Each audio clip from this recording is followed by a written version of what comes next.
નમસ્કાર. આજના આ રસપ્રદ વિશ્લેષણમાં આપણું સ્વાગત છે. આજે આપણે એક એવી હૃદયસ્પર્શી ગુજરાતી લોકકથાની વાત કરવાના છીએ જે માત્ર એક વાર્તા નથી, પણ માણસના ઈરાદાઓ, કૌટુંબિક સંબંધો અને ઈશ્વરની અસીમ કૃપાનું એક અદ્ભુત ચિત્ર છે. તો ચાલો શ્રદ્ધા, પરિવાર અને નસીબની આ કથામાં ઊંડા ઉતરીએ અને સમજીએ કે આખરે આમાંથી આપણને શું શીખવા મળે છે. હવે શરૂઆત કરીએ આ એક અત્યંત શક્તિશાળી વિચારથી. ભગવાનને માણસના કપડાં નહીં, પરંતુ તેનો ભાવ ગમે છે. એક પડોશી વૃદ્ધ માતાજી દ્વારા કહેવાયેલું આ વાક્ય આખી કથાનો પાયો છે. તે આપણને સીધો જ સવાલ કરે છે કે ભૌતિક દેખાવ મોટો છે કે આંતરિક શુદ્ધિ? આ એક જ વિચાર આગળ જતા સંપૂર્ણ ઘટનાક્રમને કઈ રીતે પલટી નાખે છે તે જોવું ખરેખર રોમાંચક છે. તો શરૂઆતના પહેલા ભાગથી શરૂઆત કરીએ. અસમાન ભાગ્ય. વિચારો, એક જ પિતાની દીકરીઓ, છતાં તેમના નસીબ સાવ અલગ. એક તરફ 3 મોટી બહેનો છે જેમના લગ્ન સમૃદ્ધ પરિવારોમાં થયા છે. સંપત્તિ, માન સન્માન અને વૈભવની તેમના જીવનમાં કોઈ જ કમી નથી. અને બીજી તરફ સૌથી નાની બહેન, જેનું સાસરું અત્યંત ગરીબ છે. આખો દિવસ કાળી મજૂરી કરે ત્યારે માંડ 2 ટંકનું ભોજન નસીબ થાય છે. પણ અહીં નોંધવા જેવી વાત એ છે કે આટલી ગરીબી વચ્ચે પણ તેના જીવનનો સાચો આધાર છે ભગવાન પરનો અતૂટ વિશ્વાસ અને તેનો સંતોષી સ્વભાવ. તે ક્યારેય પોતાના નસીબનો વાંક કાઢતી નથી. હવે વાર્તામાં આવે છે એક નવો વળાંક. વગર બોલાવ્યો મહેમાન. ગામમાં ભાઈના ઘરે શિવકથા અને ભજનનું ભવ્ય આયોજન થયું છે. એકદમ ઉત્સવ જેવો માહોલ.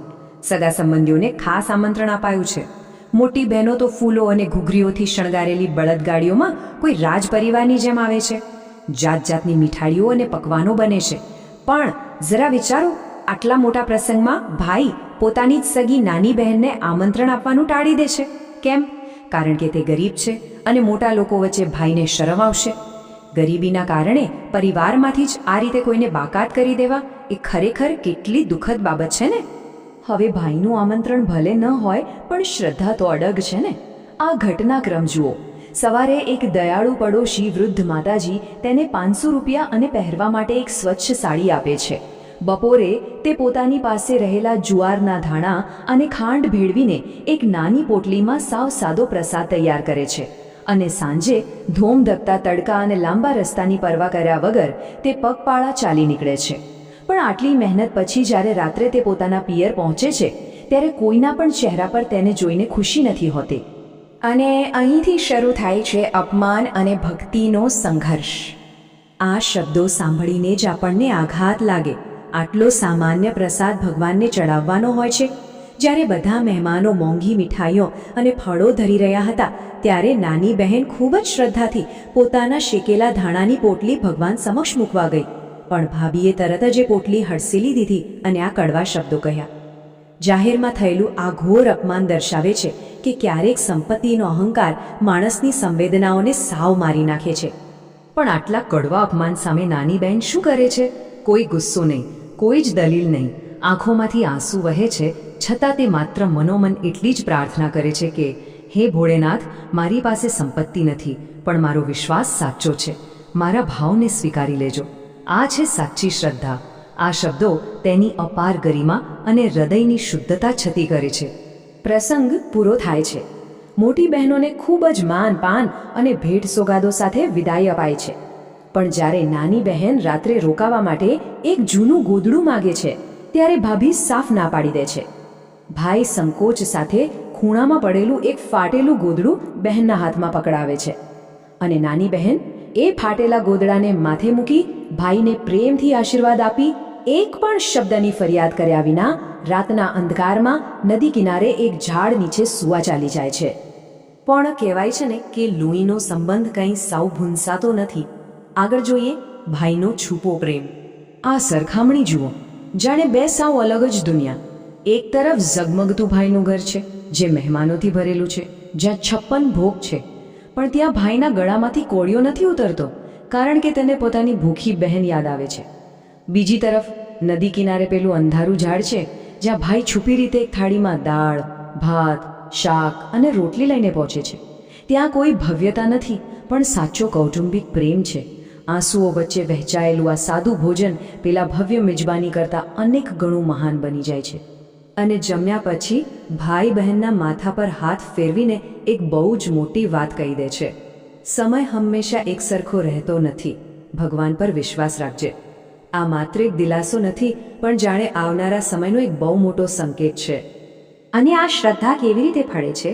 ચાલો જોઈએ મહાદેવની કૃપા.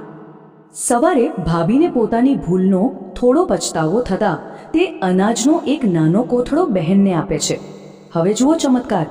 ઘરે પહોંચીને જ્યારે તે આ ધાન કૂટવા બેસે છે તો ખરેખર અદ્ભુત ઘટના બને છે.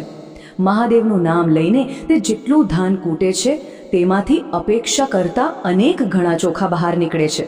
એક પછી એક ઘરના બધા જ વાસણો છલોછલ ભરાઈ જાય છે. આ વધેલા ચોખા વેચીને ધીમે ધીમે તેઓ નવું મકાન, જમીન અને પશુઓ ખરીદે છે. સાચું જ કહ્યું છે કે જ્યારે ઈશ્વર આપવા બેસે છે ને ત્યારે એક મુઠ્ઠીમાંથી આખું જીવન ભરી દે છે. પણ વાર્તાનો અસલી હાર્દ તો અહીં છે. સંપત્તિ તો આવી ગઈ, પણ શું સ્વભાવ બદલાયો?